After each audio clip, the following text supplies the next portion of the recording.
सो हम वापस इस एल्गोरिथम के दोबारा आएंगे, लेकिन उससे पहले मैं चाहता हूं कि अभी जितने थ्योरेटिकल कॉन्सेप्ट्स एक्सप्लेन किए हैं हम उसकी एक एग्जाम्पल कोड करके इन चीज़ों को फाइनलाइज कर लें, क्योंकि एग्जाम्पल बहुत इंपॉर्टेंट होती है।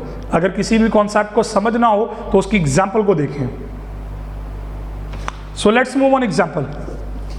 ले जी 6 मैट्रिक्स हम यहाँ पे ले रहे हैं। अगर आप ब्रूट फोर्स स्ट्रेटेजी से यूज़ करें तो इसका मतलब क्या है, 42 डिफरेंट सेट बनेंगे। अब इन 42 सेट्स का मतलब क्या होगा, 42 डिफरेंट सेट बनाएं, फिर उन तमाम की कोस्ट निकालें, फिर लिस्ट आउट करें, उनमें से मिनिमम को निकालें। लेकिन आप देखोगे हम using this formulation in dynamic approach, हम एग्जैक्टली जो रिजल्ट लेके आएंगे वो वही होगा जो मिनिमम होगा।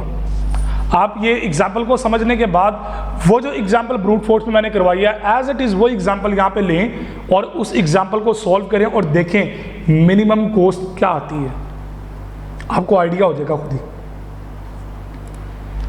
ले जी ये मैट्रिक्स थे, इनकी डायमेंशंस को मैंने एक अरे के अंदर स्टोर कर लिया, 30, 35, 15, 5, 10, 20 एंड 25।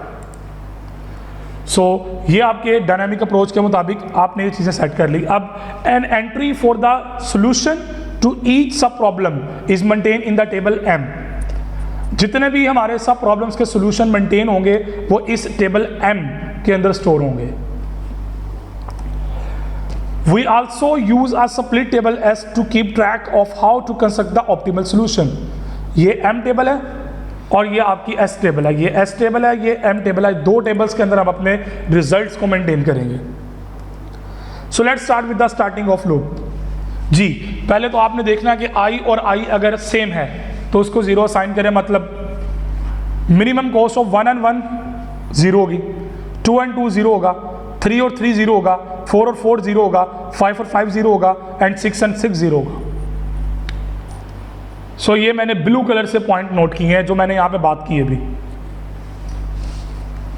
1 of 1। अब देखें ना I और J इक्वल है, इन सब केसेस के अंदर I और J इक्वल है। अभी हम अपनी मेन प्रॉब्लम पे नहीं आए हैं, अभी हम उसको डीकम्पोज कर रहे हैं, जनरलाइज करने लगे हैं कि जनाब ये तमाम elements should be equivalent to 0। इसकी कोस्ट 2 के 0 है तो ये तमाम को मैंने 0 से पुट कर दिया। अब अगली बात कर लेते हैं 2 1।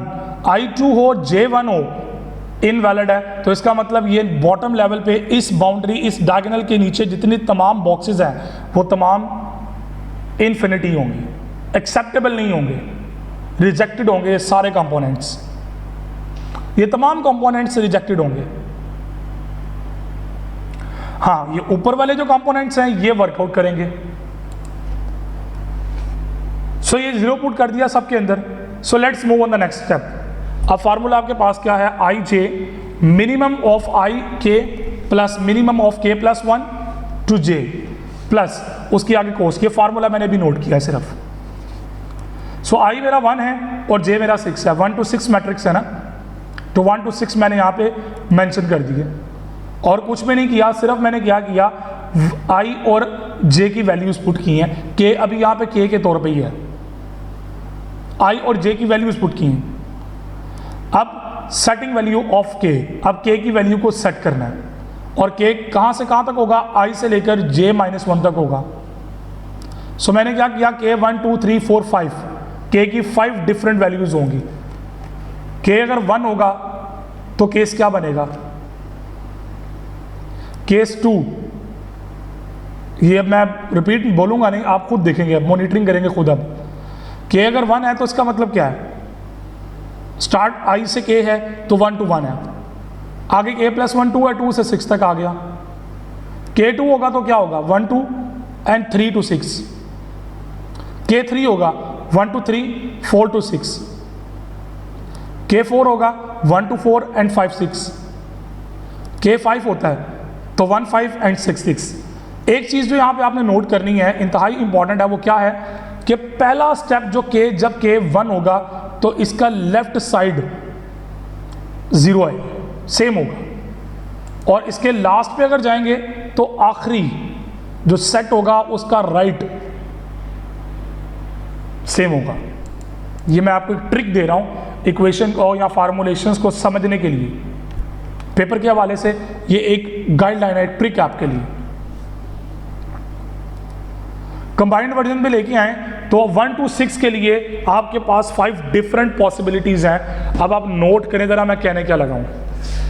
मिनिमम कॉस्ट ऑफ 1 and 1 0 आएगा, 2 और 6 में से मिनिमम कॉस्ट आएगी।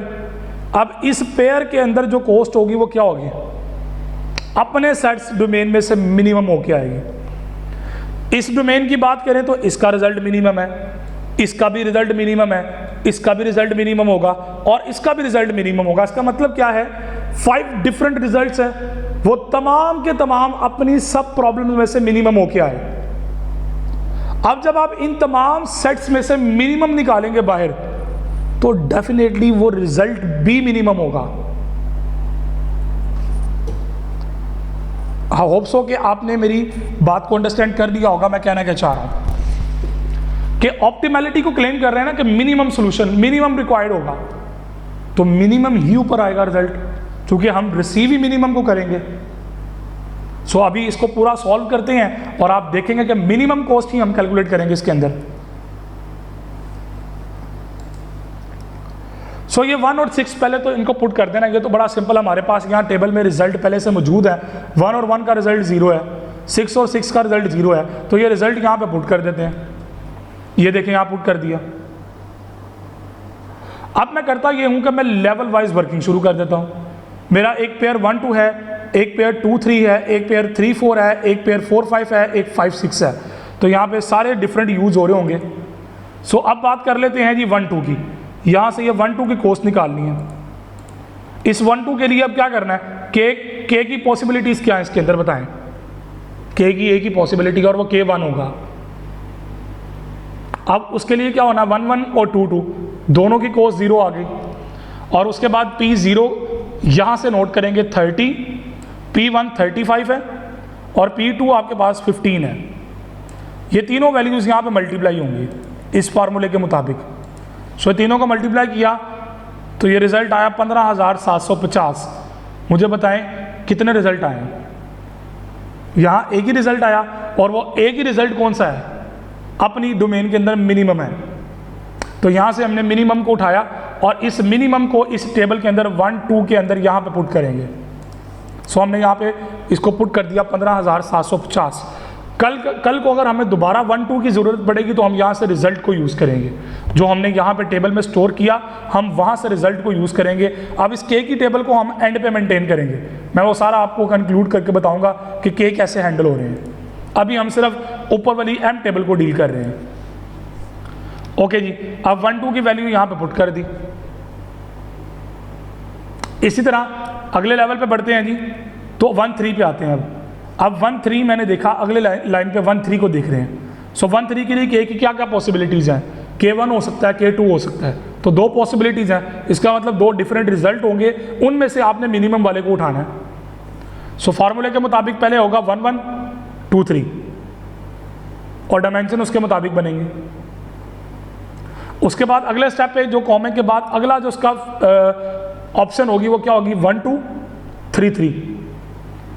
अब 2 डिफरेंट पॉसिबिलिटीज आ गई ना। अब आप इनकी कॉस्ट निकालें। 1 1 की कॉस्ट क्या है, 0, टेबल से देखें।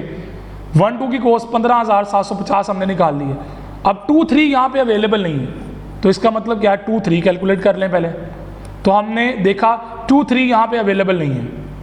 अब इस 2 3 को हम कैलकुलेट कर लेते हैं पहले। कितनी पॉसिबिलिटीज होंगी के की, सिर्फ 2, एक ही होंगी 2। सो 2 2 एंड 3 3। 2 2 का मतलब क्या है, 0, 3 3 का मतलब 0। डायमेंशंस में से P1 35 है, P2 15 है, P3 5 है। इसी तरह आप इनकी कॉस्ट को मल्टीप्लाई करें तो 2625 आंसर आया। ये 2 3 का मिनिमम आंसर है। तो सोचें जब सारे मिनिमम लेके आ रहे हैं तो जब मेन प्रॉब्लम में आएंगे तो वहाँ से मिनिमम उठाएंगे हम, तो कन्फर्म सी बात है कि रिजल्ट ऑप्टिमल होगा। सो 2 3 का आंसर आया 2625। तो हम इस टेबल के अंदर इस लोकेशन पे 2 3 को पुट कर देते हैं 2625। अब मैं इससे अगले स्टेप पे चलता हूँ, 3 4 को देख लेता हूँ। सो यहाँ पे मैंने 1 3 को पहले मैं कंप्लीट कर लूँ। 26 25 पुट किया। अब इनकी डायमेंशंस निकाली तो 2 डिफरेंट रिजल्ट मेरे पास आए। दोनों को प्लस किया तो एक आया 7,875, एक आया 18,000। तो इनमें से मिनिमम कौन सा है, 7875, इसको उठाया और टेबल के अंदर पुट कर दिया 1 3 में।